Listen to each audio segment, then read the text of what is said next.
One characteristic of a 4 to 5 year learning and teaching strategy is that it should require a complete rewrite when it comes up for renewal. Given the inevitable pace of change, any remotely ambitious strategy is likely to have several not achieved elements when it comes up for renew. If you can sign off on a 5-year strategy as complete, you just weren't trying hard enough. Someone recently asked me to contribute to a 2021-2025 learning and teaching strategy for a university. And I've drafted and contributed to many such documents over the last 25 years, so it's always interesting to have a glimpse into other institutions' thinking.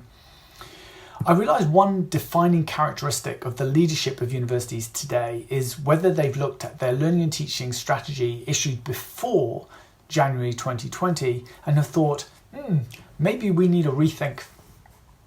Some leadership have long-term mindsets. They've recognised the enormous effort, commitment and dedication of the majority of their faculty to adjust their practices to emergency remote teaching and are supporting those same faculty to retain and enhance their practice into the future.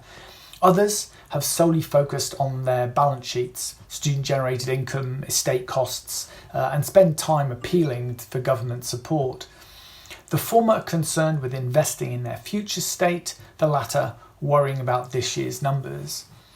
This particular learning and teaching strategy is ambitious for them, and the ability for faculty to contribute to support their learners regardless of whether they're working remotely across time zones anywhere in the world is quite ambitious.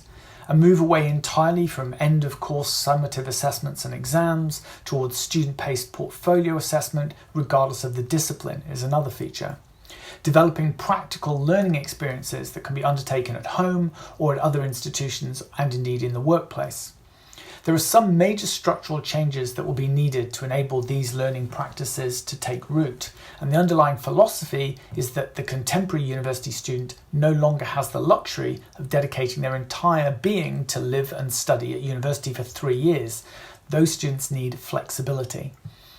So elements of this particular 2021-2025 learning and teaching strategy will not be achieved. Sometimes that's because the ambitions require changes to the digital ecosystem beyond institutional control, or they're subject to the vagaries of shifting political landscape. And given the intransigence that sometimes appears to be embedded in the sector, some ambitions may just require too much of people, of individuals. Nonetheless, it's very satisfying to see leadership willing to embark on a strategy, knowing that the best that they can hope for is partially achieved, which from my perspective is an unmitigated success.